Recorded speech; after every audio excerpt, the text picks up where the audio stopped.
It's Patrick Hutzel from IntensiveCareHotline.com, where we instantly improve the lives for families of critically ill patients so that you can make informed decisions, have peace of mind, real power, real control, and so that you can influence decision making fast, even if you're not a doctor or a nurse in intensive care. In last week's blog, I talked about the 6 deadly excuses that hold you back from making informed decisions. Get peace of mind, control, power, and influence when your loved one is critically ill in intensive care. And that was part 1. You can check out last week's blog by clicking on the link below this video. In this week's blog, I want to talk about the second part of the 6 deadly excuses that hold you back from making informed decisions. Get peace of mind, control, power, and influence when your loved one is critically ill in intensive care. Part 2. Before I get into today's topic, I want to share a quote with you that I wrote on today's topic, and the quote says, "Most families who have a loved one critically ill in intensive care highly underestimate this once-in-a-lifetime situation that they simply can't afford to get wrong." Most families of critically ill patients in intensive care, when first confronted with this once-in-a-lifetime situation and once-in-a-lifetime challenge, are frustrated, anxious, stressed, worried, overwhelmed, vulnerable, have sleepless nights, and are simply confused by the often tragic events that unfold before their very eyes. Most families of critically ill patients in intensive care can't see the wood for the trees and don't have any perspective when their loved one is critically ill in intensive care. And how could they? It takes many years, often decades of experience and insider knowledge to understand what's really at stake when your loved one is critically ill in intensive care.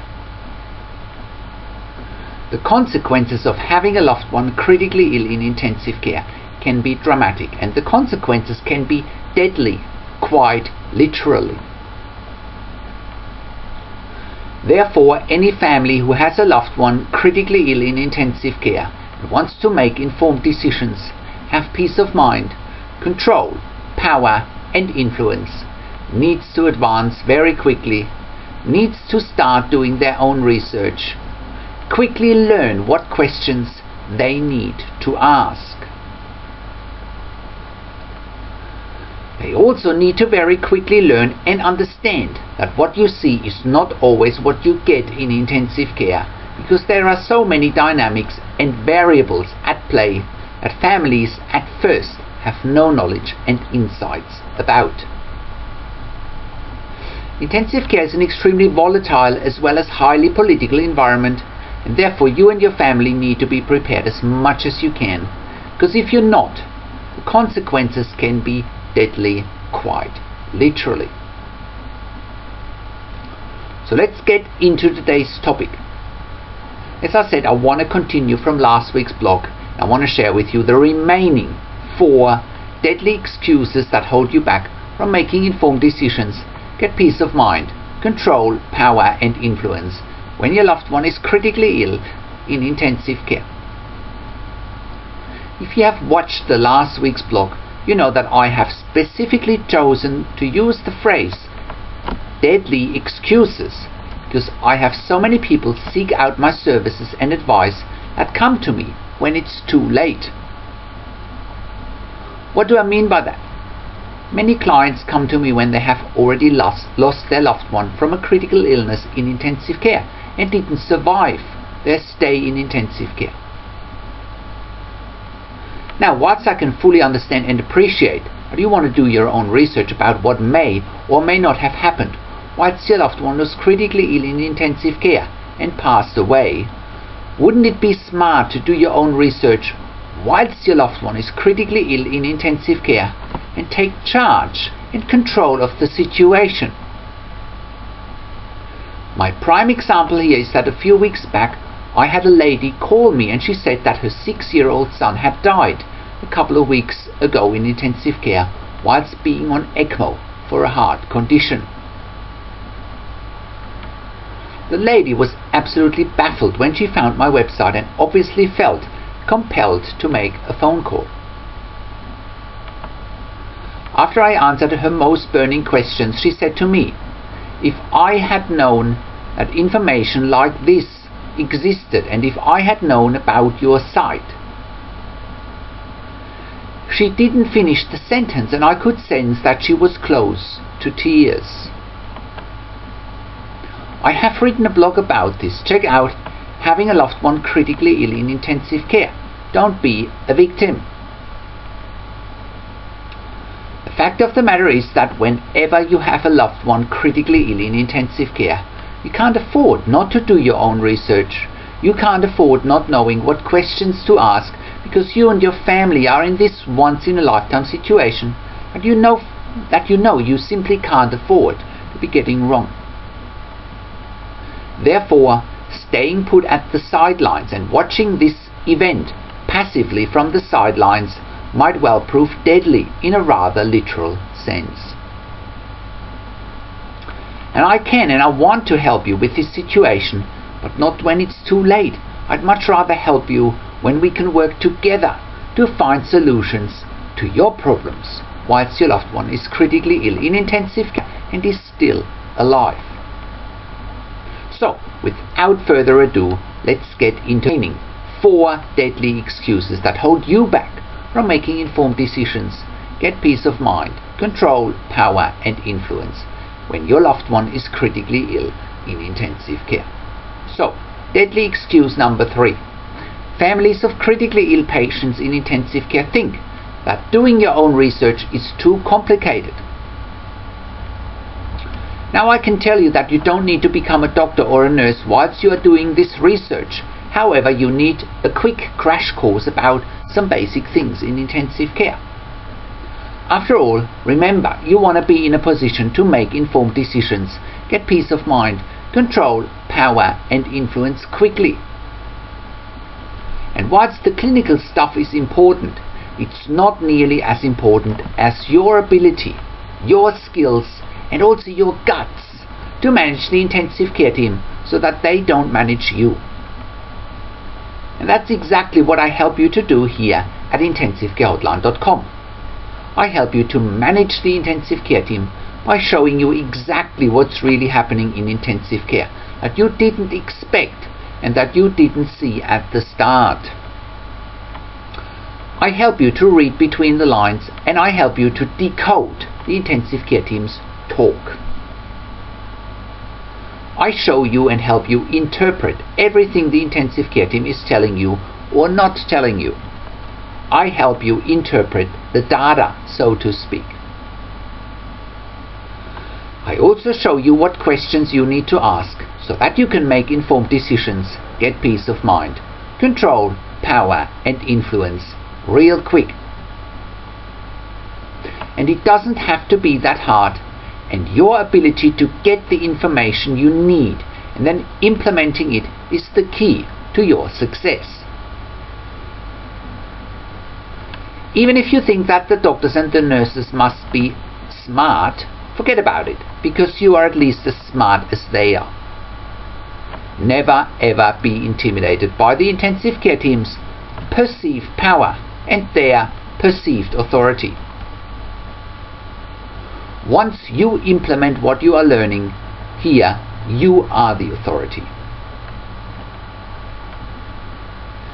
Deadly excuse number 4. Families of critically ill patients in intensive care think they are not smart enough and not powerful enough. Again, this is another deadly excuse, and one that makes me furious as well. Just because you are not a doctor or a nurse in intensive care doesn't mean that you can't manage this situation with success. Just like the doctors and the nurses have skills in the area of intensive care, you have skills in other areas of life that they simply don't have. Never think that you can't do something. You are here to get a can-do attitude And that's exactly what I'm showing you and teaching you here, to get a can-do attitude. With all the information here at intensivecarehotline.com, you can make informed decisions, get peace of mind, control, power and influence quickly. Period. I can guide you and show you step by step what you need to do in order to manage this situation, so that the situation or the intensive care team doesn't manage you. I can literally hold your hand and walk you through this once in a lifetime situation that you know you simply can't afford to be getting wrong. But never ever think that you're not smart enough to get through this situation and get what you want. If you do this, you'll fit right in with the 99% of the families of critically ill patients in intensive care who don't make informed decisions, don't get peace of mind, control, power or influence. Instead, see yourself as powerful, walk powerful, talk powerful, change your body language, change your tone of voice, and see yourself at least as powerful than the intensive care team. It'll make all the difference, and the intensive care team will notice. Deadly excuse number 5. Families of critically ill patients in intensive care trust the intensive care team blindly. I personally think that trust is a wonderful thing. You should trust people you know and like. Intensive care and critical illness is a different ball game altogether. And if I have learned a thing or two in more than 15 years intensive care nursing experience in 3 different countries, where I have literally worked with thousands of critically ill patients and their families, it's that in this day and age, with information so readily available on the internet, you need to start asking the right questions, and you need to do your own research. And by the way, I have also worked as a nurse unit manager in intensive care for more than 5 years, and I know way too much about the works of an intensive care unit, the politics, the dynamics, the power play, the hierarchies, the psychology, and the fight and battling for limited resources.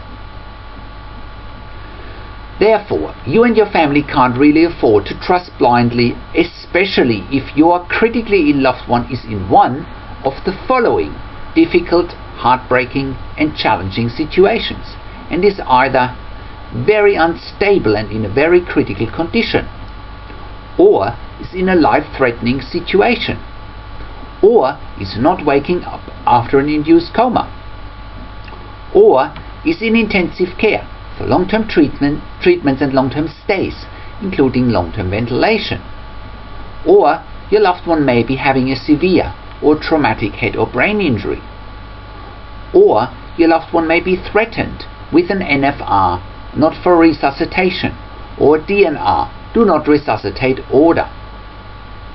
Or your loved one may be in a situation where the intensive care team suggests that a withdrawal of treatment or a limitation of treatment might be, quote unquote, in the best interest for your critically ill loved one. Or your loved one may actually be approaching the end of life in intensive care. However, trusting blindly in those aforementioned situations would simply be the wrong approach. You definitely want to know what's going on in those situations that I mentioned just before, and you and your family can't really afford to trust blindly. Keep in mind, the intensive care team is managing families of critically ill patients in intensive care 24 hours a day, 365 days per year. Therefore, they know what to say, they know how to say it, and they know what not to say. There is just too much happening in intensive care, especially behind the scenes, that almost always impacts on how the intensive care team positions and frames your critically ill loved ones' diagnosis, their prognosis, as well as their care and treatment, or the lack of such. You simply really can't afford to be sitting on the sidelines and do what the 99% of the families of critically ill patients in intensive care are doing, who trust blindly and therefore simply make no informed decisions, have no peace of mind, no control, no power, and no influence. Trusting blindly, or even worse, being intimidated by the intensive care team when it comes to life or death decisions, or the decisions around long-term health outcomes, will get you in trouble big time. And therefore it's great that you are here, so that I can show you what you need to do in order to get what you and your family want and deserve. Deadly excuse number 6. Families of critically ill patients in intensive care think that they have no money to do their own research and pay a professional like me to help them getting what they want. You really need to get into the mindset of being one step ahead of the intensive care team, and therefore you and your family must be getting all of your ducks in a row, so to speak. And you can do so by either researching the intensivecare.com website for free, or you can do so by getting my one-on-one phone or email counseling and consulting with me. I understand and appreciate that not everyone has the money to pay for my services, but you also need to know that all of the information that you need in order to make informed decisions, get peace of mind, control, power and influence is on the intensivecare.com website for free. If you want the crash course, and if you want me to handhold you and your family, and if you want all of your questions answered in detail, then I obviously strongly suggest you get my one-on-one phone or email counseling and consulting. In one-on-one phone or email counseling with you, I can go really deep with your questions and your situation, so that you know you are making informed decisions, get peace of mind, control, power and influence. But don't think that money is making or breaking what you want for your critically ill loved one and for your family. So, how can you become the best advocate for your critically ill loved one, make informed decisions, get peace of mind, control, power and influence quickly, whilst your loved one is critically ill in intensive care? You get to that all-important feeling of making informed decisions, get peace of mind, control, power and influence when you download your free instant impact report now by entering your email below. In your free instant impact report, you learn quickly how to make informed decisions, get peace of mind, real power and real control, and how you can influence decision making fast whilst your loved one is critically ill in intensive care. Your free instant impact report gives you in-depth insight that you must know whilst your loved one is critically ill or is even dying in intensive care. Sign up and download your free instant impact report now by entering your email below. In your free instant impact report, you learn how to speak the secret intensive care language, so that the doctors and the nurses know straight away that you are an insider and that you know and understand what's really happening in intensive care. In your free report, you will also discover how to ask the doctors and the nurses the right questions, discover the many competing interests in intensive care, and how your critically ill loved one's treatment may depend on those competing interests. How to eliminate fear, frustration, stress, struggle and vulnerability even if your loved one is dying. You get 5 mind-blowing tips and strategies helping you to get on the right path to making informed decisions, get peace of mind, control, power and influence in your situation. You'll get real-world examples that you can easily adapt to your and your critically ill loved one's situation. How to stop being intimidated by the intensive care team and how you will be seen as equals. You'll get crucial behind the scenes insight so that you know and understand what's really happening in intensive care and how you need to manage doctors and nurses in intensive care and it's not what you think. Thank you for tuning into this week's blog, and I'll see you again next week in another update. Make sure you also check out our Your Questions Answered section, where I answer your questions, or simply send me an email to support@intensivecare-hotline.com with your questions. Or you can call me. Find the international phone numbers on our Contacts tab. Also, check out our ebook section, where you get more ebooks, videos and audio recordings, and where you can also get one-on-one counseling and consulting with me via Skype or over the phone and via email by clicking on the email and phone counseling tabs on the right hand side of the website. This is Patrick Hutzel from intensivecare-hotline.com, and I'll see you again next week in another update.